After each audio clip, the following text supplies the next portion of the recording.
6 अप्रैल और 7 अप्रैल 2026 की रात मध्य प्रदेश के धार डिस्ट्रिक्ट से लगभग 60 किलोमीटर दूर गोंदा खेड़ा चरण गांव। रात के 1:45 एक औरत जोर जोर से चिल्ला रही थी। उसके चीखे घर के अंदर पहुंच रही थी। उस घर में उसकी सास लक्ष्मीबाई और ननद ज्योति सोए हुए थे। वो सोच रहे थे कि शायद फिर से बहू और बेटे के बीच झगड़ा हो गया है, लेकिन ये कोई नॉर्मल झगड़ा नहीं था। ये एक कातिल की रात थी।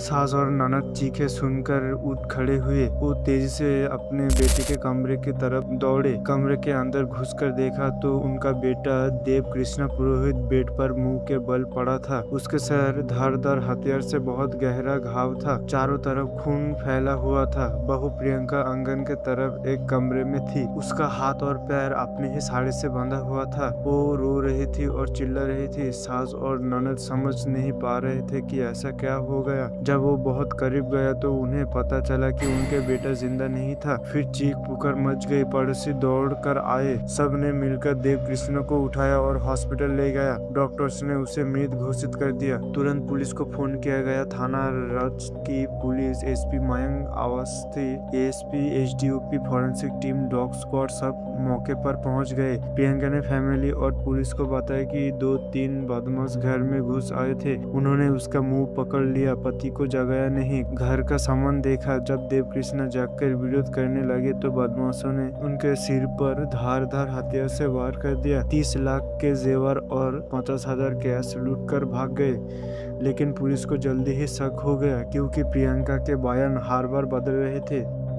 पुलिस ने घर की तलाशी ली। वही ज्वेलरी और कैश अंदर ही मिले जो प्रियंका ने लूट होने का क्लेम किया था। कोई फोर्स्ड एंट्री नहीं था। दरवाजा अंदर से खुला छोड़ गया था। पोस्टमार्टम रिपोर्ट आई। देव कृष्णा के सिर पर घाव 12 इंच गहरा था। इतना गहरा और गुस्सा वाला घाव लूट के मामले में नहीं होता। ये दुश्मन का कोई एंगल था। पुलिस ने प्रियंका से सख्त पूछताछ शुरू की। वो घबरा गई। उसने अपना बयान बदला। फिर पुलिस को पूरा सच पता चल गया। आखिर हुआ क्या था।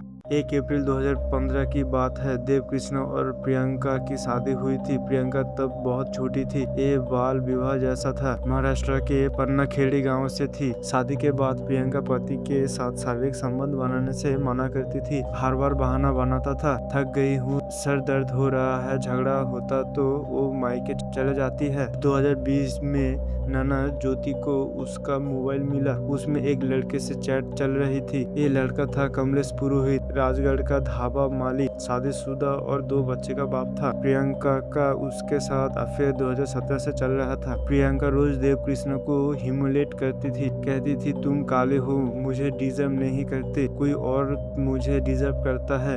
झगड़े में उसने उसका कॉलर पकड़कर गला दबाने की कोशिश की थी। 31 मार्च 2026 को दोनों ने प्लान बना लिया। कमलेश ने कॉन्ट्रैक्ट किलर सुरेंद्र भाटी को 1 लाख रुपए की सुपारी दी। 50,000 एडवांस दिया था। काम होने के बाद बाकी पैसे बाद में देगा। 4 अप्रैल को किलर नहीं आया तो पैसे वापस मांगे। फिर आई 7 अप्रैल की रात। प्रियंका ने दरवाजा खुला छोड़ दिया। कमलेश बाहर खड़ा रहा। सुरेंद्र अंदर घुस गया। जब देव कृष्ण सो रहे थे, एक ही बार में उनकी हत्या कर दी। हत्या के बाद दोनों ने शांत बैठकर शारीरिक संबंध बनाए। फिर दोनों आराम से निकल गए। पुलिस ने जल्दी एक्शन लिया। प्रियंका और कमलेश दोनों को अरेस्ट कर लिया गया। सुरेंद्र भाटी अभी भी फरार है। उस पर पहले से भी क्रिमिनल केसेस थी। गांव में बढ़ता गुस्सा दिख रहा था लोगों के बीच। लोग सड़क पर उतर आए। फांसी दो, बुलडोजर चला मांग कर रहे थे। ये केस पूरा मध्य प्रदेश को हिला के रख दिया। स्टोरी पसंद आया तो लाइक कर दो, चैनल सब्सक्राइब कर लो, बेल आइकन दबाओ। कमेंट में बताओ आपके हिसाब से प्रियंका को क्या सजा मिलनी चाहिए।